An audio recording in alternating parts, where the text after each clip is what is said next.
Alors, Gasly appelle la F1 à travailler pour réduire les projections d'eau, un gros problème de visibilité constaté à Spa.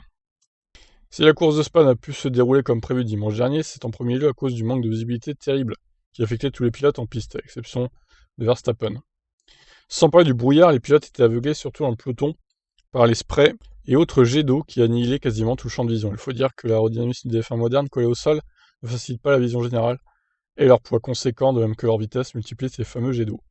Dans ces conditions, Michael Masi, directeur de la course, n'avait d'autre choix que de ne pas lancer la course pour ne pas prendre le risque de voir un pilote être heurté en latéral par un autre, du coup. Et faisant référence au drame du Radion il y a 2 ans, Pierre Gasly en a dit plus sur la réalité sur la piste et ce manque de visibilité.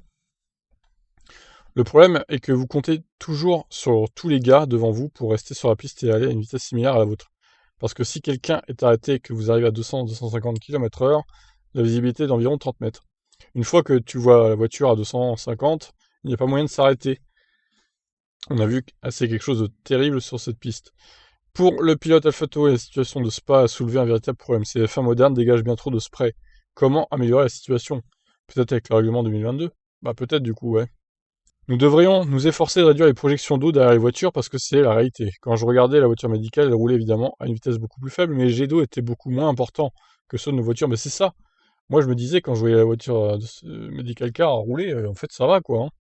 Je pense donc que c'est un domaine sur lequel la F1 devrait se concentrer pour les prochaines années, parce que si vous réduisez les embruns et que vous avez une meilleure visibilité, alors ok, les conditions seront très délicates. Vous pourrez avoir de l'aquaplaning, vous pouvez beaucoup glisser, mais vous pouvez aller plus lentement. Vettel a pointé du doigt une autre piste de travail qui concerne Pirelli. Il faudrait que le manufacturier développe des maxi-pluies encore plus adaptés à ces conditions, faisant lui référence à la course de Mont Fuji en 2007, avec la présence de Bridgestone. Le pilote Aston Martin a dressé le week-end dernier un tacle glissé à Pirelli. Nous avons passé un long moment derrière la voiture de sécurité. Nous avions des pneus différents alors à Fuji. Vous voyez ce que je veux dire? Et à l'image de Pierre Gasly, Vettel décrivait ce qu'il voyait ou plutôt ce qu'il ne voyait pas de sa visière. Il y avait beaucoup plus d'eau stagnante. Le problème en course est que vous vous suivez les uns les autres, donc vous ne pouvez pas commencer la course avec 15 secondes d'écart entre les voitures. Alors moi, c'est ce que j'avais proposé, hein. Il fallait tous les lancer des stands à intervalle de 5-6 secondes minimum, et comme ça, il n'y aurait pas eu de jet d'eau, et on aurait vu certains auraient rattrapé d'autres pilotes sûrement. Ça aurait fait une espèce de course à distance, mais bon, au moins il y aurait une course, quoi. Personne ne veut que quelqu'un soit blessé. Nous ne voulons pas être blessés dans la voiture, et nous ne voulons pas que les spectateurs soient blessés. C'est donc toujours la priorité numéro 1. Ouais, bon, on a compris que la sécurité, hein, c'était la priorité numéro 1, ça c'est pas la peine de le rappeler. On a compris aussi que vous voulez pas prendre trop de risques, hein, maintenant, les pilotes de F1. Même si on a tous dans la mémoire, oui, effectivement, le crash d'Antoine Hubert au Raidillon.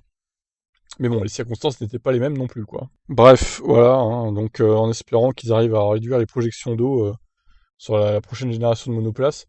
Par contre, si c'est encore pire, là, on va avoir un problème, hein, parce qu'on ne pourra plus du tout rouler sous la pluie, en fait. Donc, bon, ce serait un peu dommage, quand même, hein. Voilà, qu'est-ce que vous en pensez? Ciao, ciao.